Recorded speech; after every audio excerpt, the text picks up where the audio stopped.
नमस्कार, एमएच1 न्यूज में आपका स्वागत है। मैं हूं शरद अवस्थी। हरियाणा के आईएएस अधिकारी अशोक खेमका प्रदेश ही नहीं देश भर में चर्चित हैं। उनकी छवि एक ईमानदार अधिकारी की है जो सत्ता के दबाव के आगे आज तक नहीं झुका। जब हरियाणा और केंद्र दोनों में कांग्रेस की सरकारें थीं, उस वक्त खेमका ने वाड्रा डीएलएफ लैंड डीफ में घोटाले का उजागर किया और इसके बाद खेमका देश भर में ईमानदारी का प्रतीक बन गए थे। लेकिन अब ईमानदारी के इस चांद पर भी दाग लग गया है और जो मनोहर लाल सरकार आईएएस अशोक खेमका की सबसे बड़ी पैरोकार हुआ करती थी, उसने ही आज खेमका को चार्जशीट कर दिया है। सुनकर थोड़ा अजीब लग सकता है, लेकिन आईएएस अशोक खेमका को हरियाणा की मनोहर लाल सरकार ने बीज घोटाला मामले में चार्जशीट कर दिया है। हुड्डा सरकार के दौरान हुए इस घोटाले में बीजों की बिक्री नहीं किए जाने से सरकार को 22 करोड़ का नुकसान हुआ था। लेकिन इस चार्जशीट के बाद हरियाणा सरकार में दो फाड़ दिखाई पड़ रहे हैं। कुछ मंत्री किसी भी अनियमितता की जांच और न्याय की बात कर रहे हैं, वहीं अनिल विज को लगता है कि भ्रष्टाचार के आरोप गलत हैं।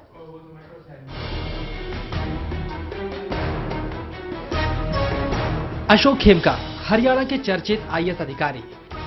अक्सर उनकी चर्चा सत्ता के खिलाफ कड़े फैसले लेने और बार बार ट्रांसफर की वजह से होती है। पूर्व सीएम भूपेंद्र सिंह हुड्डा के खिलाफ कड़े फैसले और वाड्रा डीएलएफ लैंड डील में घोटाले का खुलासा भी खेमका ने ही किया था। ऐसे में उनकी छवि एक ईमानदार अधिकारी की थी। लेकिन अब खुद खेमका को बीजेपी सरकार ने चार्जशीट कर दिया है। इसके बाद पूरे मामले में राजनीति शुरू हो गई है। सबसे पहले हम आपको बताते हैं क्या है ये पूरा मामला। अशोक खेमका हरियाणा की हुड्डा सरकार के कार्यकाल के दौरान 2012-13 में बीज विकास निगम के एमडी के पद पर तैनात थे। उस वक्त बीज विकास निगम के माध्यम से किसानों को दिए जाने के लिए गेहूं का बीज खरीदा गया था। खेमका पर आरोप है कि जिम्मेदार पद पर रहते हुए उन्होंने बीज वितरण काम की ठीक ढंग से निगरानी नहीं की और इसी वजह से करीब 87,000 क्विंटल गेहूं का बीज बेचा नहीं गया था। हरियाणा सरकार को इस वजह से 22 करोड़ का नुकसान हुआ था। इस मामले में अपने स्तर पर सरकार खेमका से सवाल जवाब कर चुकी है। इस बीच सीएजी ने अपनी रिपोर्ट में इस मामले को लेकर गंभीर टिप्पणियां कर दी, जिसके आधार पर खेमका को हरियाणा सरकार ने चार्जशीट कर दिया। लेकिन हरियाणा की मनोहर लाल सरकार के चहेते माने जाने वाले अशोक खेमका को चार्जशीट किए जाने पर सियासी घमासान शुरू हो गया है।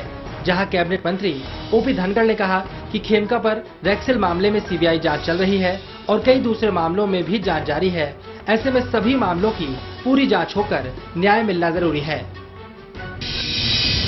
रेक्सेल की एक सीबीआई जांच भी चल रही है, तो बहुत सारे विषय जो पुराने समय में कोई भी हुए हैं, चाहे रेक्सेल का विषय है चाहे कोई अन्य विषय है, उन सब की जांच होकर और उस सब पर न्याय होना ये आवश्यक है और इसलिए सब गतिविधियां हो रही।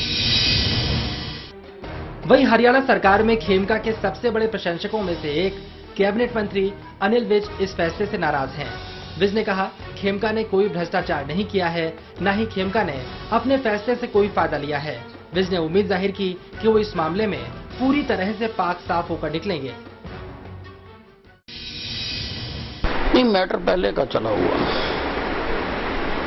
आप बात करेंगे इस मामले में? अनेक बात तो की जाएगी, बात तो जरूर करेंगे। अशोक खेमका की एक बहुत ख्याति है और पूरा केस देखना पड़ेगा। तो लेकिन है ये पुराने मामले के जो केस बनाए हुए हैं हुड्डा सरकार ने, ये उनसे मुतल्लिक है। नहीं, ईमानदारों पे ज्यादा आरोप लगे ही करते हैं। सारी दुनिया ईमानदारों को झूठा साबित करना चाहती है और ईमानदारी छप्पर फाड़ के अपनी सच्चाई को साबित करती है। हालांकि इससे पहले भी खेमका हुड्डा सरकार के दौरान लैंड डील मामले में चार्जशीट किए जा चुके हैं, लेकिन मनोहर लाल सरकार ने ये चार्जशीट वापस ले ली थी। वहीं मूंग दाल खरीद मामले में भी खेमका आरोप मुक्त किए गए थे, लेकिन मनोहर लाल सरकार के कार्यकाल में ही खेमका को चार्जशीट किए जाने के बाद एक और सियासी बवाल खड़ा होता दिखाई दे रहा है। कुरुक्षेत्र से विनोद खुंगर के साथ अनिल कुमार, एमएच1 न्यूज, चंडीगढ़। तो अशोक खेमका एक ऐसा नाम जिसके बारे में कहा जाता था कि वो अधिकारियों की ईमानदारी का प्रतीक बन चुके हैं और कहीं ना कहीं मनोहर लाल सरकार में उनके ऊपर जितने पुराने मामले थे उनको खत्म कर दिया गया था, चार्जशीट हटा ली गई थी, तमाम घोटालों जो उन पर आरोप लगाए गए थे हुड्डा सरकार के वक्त में, उनसे भी उनको आरोप मुक्त कर दिया गया था। लेकिन अब मनोहर लाल सरकार में ही एक घोटाले के मामले में उनको चार्जशीट किया गया है। नई बहस शुरू हो चुकी है। कई नेता ये भी कह रहे हैं कि अगर कोई आरोप लगे हैं तो उनकी जांच होनी चाहिए, लेकिन अनिल विज कह रहे हैं कि ईमानदारी जो होती है, ईमानदारों को गलत करना साबित चाहती है पूरी दुनिया और यही यहां पर किया जा रहा है। बातचीत करने के लिए कुछ खास मेहमान हमारे साथ जुड़ रहे हैं। इस वक्त हमारे साथ राजीव जेटली जुड़ रहे हैं, बीजेपी के प्रवक्ता हैं। राजीव जी बहुत बहुत स्वागत है आपका। हमारे साथ अजय गुलिया जुड़े हुए हैं, नेलो के प्रवक्ता हैं। अजय जी आपका भी बहुत बहुत स्वागत। हमारे साथ मोहम्मद बिलाल जुड़े हुए हैं, कांग्रेस के नेता हैं। बिलाल साहब आपका भी बहुत बहुत स्वागत इस पूरी चर्चा में। सबसे पहले हम राजीव जेटली जी के पास चलते हैं, सत्ता पद से जुड़ा हुआ मामला है। जेटली जी, आप भी बहुत करीब से जानते हैं अशोक खेमका जी को, लगातार चर्चा भी करते रहते हैं, आपकी मुलाकातें भी होती रहती हैं, हरियाणा में बहुत चर्चित नाम है। लेकिन जिस तरह से उनको चार्जशीट किया गया है, आप क्या कहते हैं, क्या ईमानदारी को चार्जशीट करने की कोशिश की गई है? देखिए, जो भी पेंडिंग इश्यू होते हैं, जैसे पिछली सरकार में आपने अपने पैकेज में भी दिखाया कि पिछली सरकार में कुछ ऐसी बातें थी जिनके ऊपर सवाल उठाए गए थे, और सवाल उठाए गए थे सरकार द्वारा, पिछली सरकार द्वारा उठाए गए थे, और उन्होंने कोई आंकड़े भी अपने सामने रखे थे जिनको आधार बनाकर ये बताया गया था कि इसमें भ्रष्टाचार हुआ। जब हम ये बात कहते हैं कि सरकार बदल गई, सरकार बदलने से कोई भी व्यक्ति आरोप मुक्त नहीं हो जाता।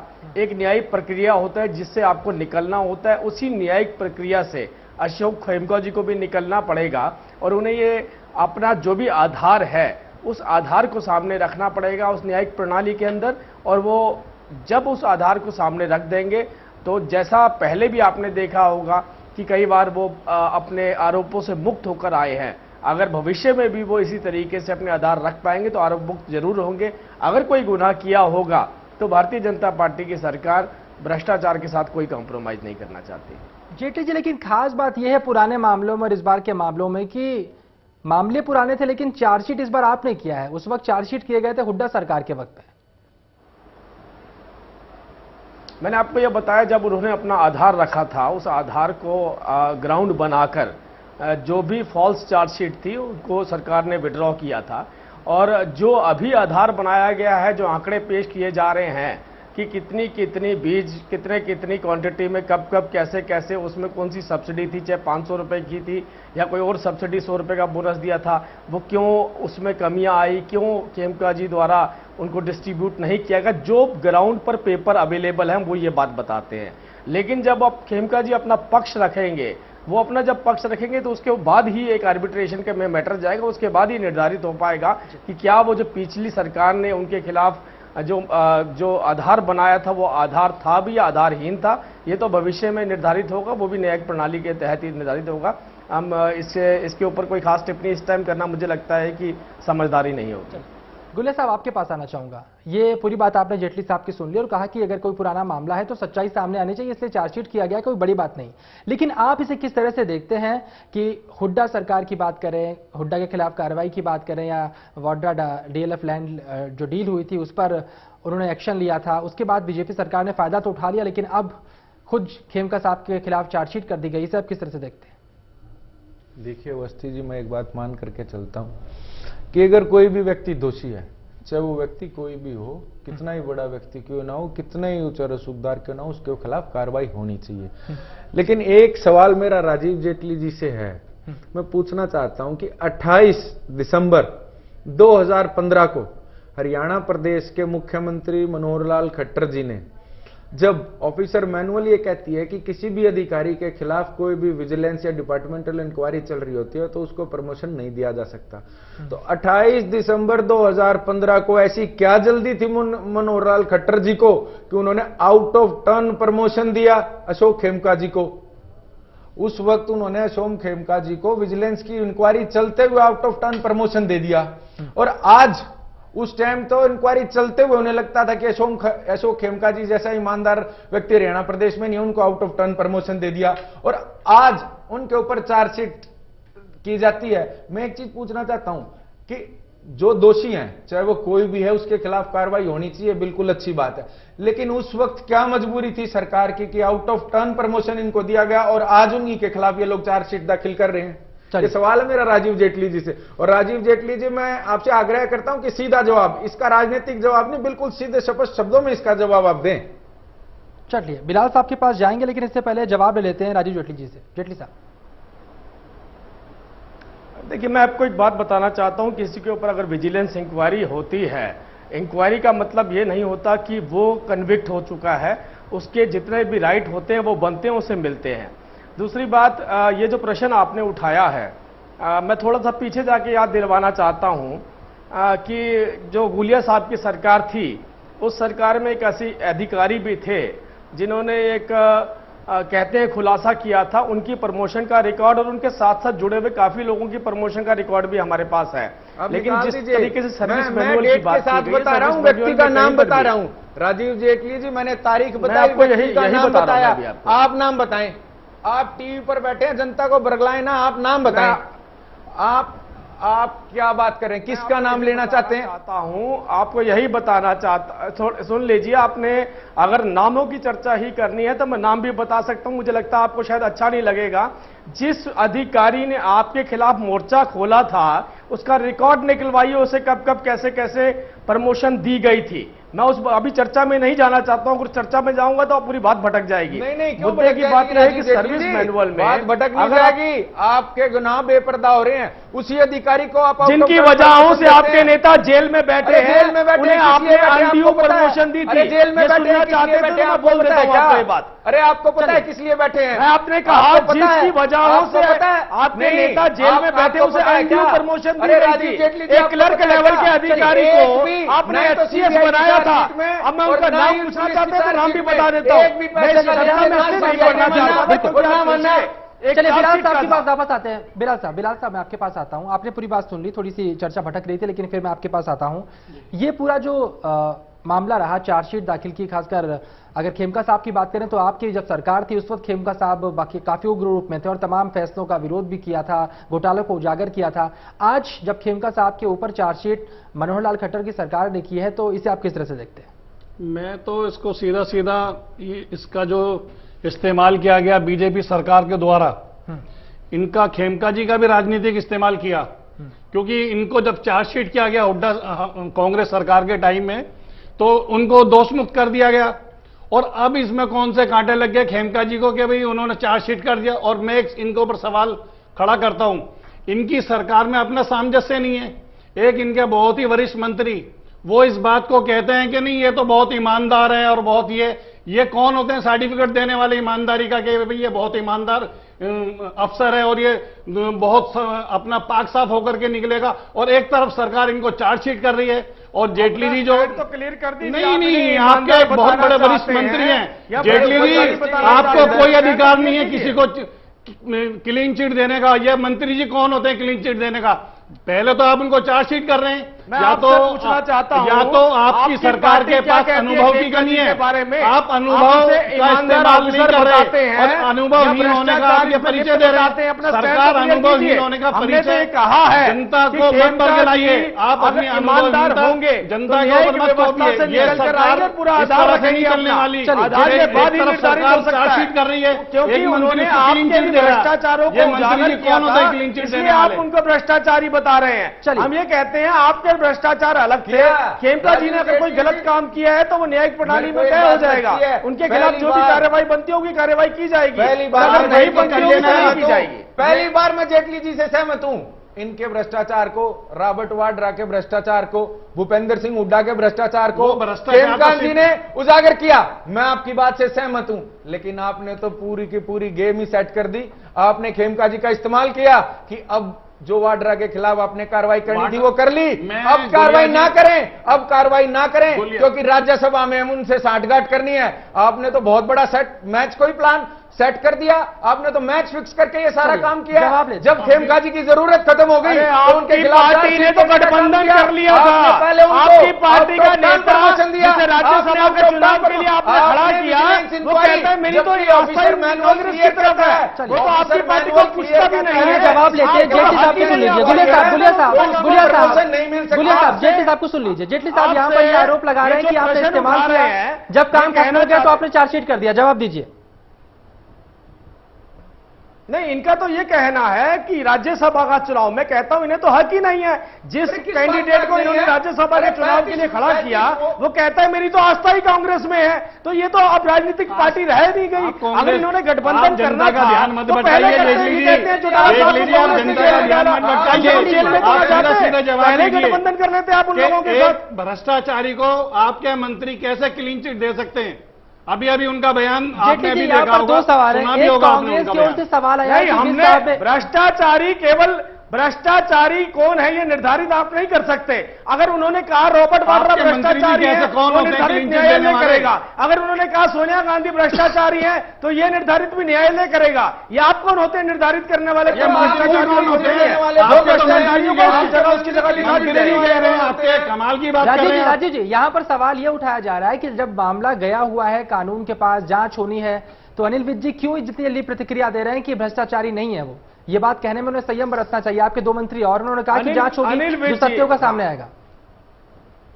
जी जेटली साहब, अनिल विज जी ने केवल इतनी बात कही है कि जो ईमानदार व्यक्ति होता है उसके लिए चुनौतियां खड़ी की जाती हैं और इन चुनौतियों से जूझकर बंदा अपनी जो भी व्यक्ति होता है अपना आधार देता है और वो बिल्कुल बाहर निकलेंगे, किसी भी तरीके से बाहर निकलेंगे। अनिल विज जी ने केवल इतनी बात कही है। ईमानदारी का सर्टिफिकेट मैं एक बार फिर से आपको अनिल विज जी की टिप्पणी मैं आपको एक बार फिर से उनकी टिप्पणी सुनाता हूं। उन्होंने कहा है कि सारी दुनिया ईमानदारों को गलत साबित करना चाहती है, तो क्या इन सारी दुनिया में मनोहर लाल की सरकार भी शामिल हो गई है? नहीं, बिल्कुल, जो उनका कंसर्न ही खेमका जी को लेकर है। और मैं दूसरी बात बोलना चाहता हूं, आपकी हमारी न्यायिक व्यवस्था में सरकार भी दुनिया में शामिल है। सुन लीजिए एक सेकंड लूंगा मैं, और एक सेकंड लूंगा।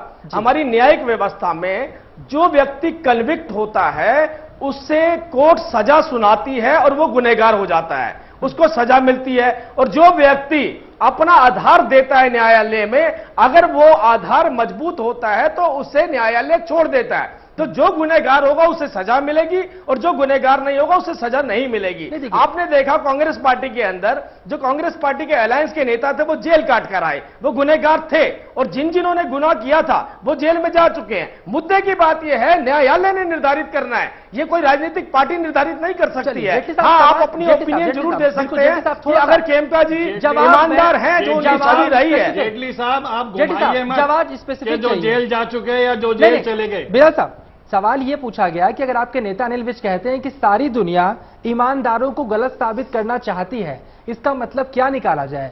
क्या वाकई वो ये कहना चाह रहे हैं कि उनकी सरकार भी उस दुनिया में शामिल हो गई जो ईमानदारों को गलत साबित करना चाहती है? अगर वो ये टिप्पणी कर रहे हैं खेमका पे चार्जशीट पर, तो इसका मतलब क्या है, आप बताइए। आपको ये पता होना चाहिए हमारी सरकार का नहीं है, यह पूर्व में रही सरकार का ग्राउंड है और न्यायिक व्यवस्था अपने तरीके से चलती है। अगर चार्जशीट किया गया है तो जो ये इंक्वायरी चल रही थी उसके तहत चार्जशीट किया गया है, जिसका आधार खेमका जी को स्वयं देना है और वो अपनी लड़ाई खुद लड़ेंगे। हम उनके प्रवक्ता नहीं है, हम भारतीय जनता पार्टी के प्रवक्ता हैं। आप खेमका जी ने क्या काम करना और क्या काम नहीं करना ये जानकारी आप जिनके साथ दे पाएंगे। जेटली जी साहब मिनिस्टर किसके हैं आप ये बता दीजिए। अभी भी बच गए। सरकार किसकी है ये बता दीजिए। 28 दिसंबर 2015 को विजिलेंस इंक्वायरी चलते हुए खेमका जी जैसे ईमानदार व्यक्ति जिनका बैकग्राउंड अच्छा रहा है, जो हमारे माननीय स्वास्थ्य मंत्री जी ने क्लियर कट कहती है कि किसी भी अधिकारी के खिलाफ अगर विजिलेंस इंक्वायरी चल रही है तो उसको प्रमोशन उसका रोक दिया जाता है। इन्होंने तो प्रमोशन नहीं, आउट ऑफ टर्न प्रमोशन दिया। ऐसी क्या मजबूरी थी? कौन सा काम करवाना था आपने उनसे? क्या गलत काम करवाना था आपने उनसे कि 28 दिसंबर 2015 को आउट ऑफ टर्न प्रमोशन आप लोगों ने दिया? क्यों दिया? आप उस बात का काम नहीं करवाते, हम केवल ईमानदार व्यक्तियों को अपना समर्थन देते हैं। हमने किसी अलमारी को नहीं तोड़वाना, किसी लिस्ट को नहीं लिखवाना। हम ईमानदार व्यक्तियों के साथ हैं।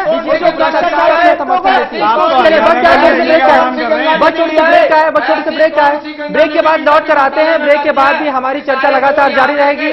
जेटली साहब से तमाम सवालों का जवाब यहां पर लिया जाएगा। वो छोटे से ब्रेक।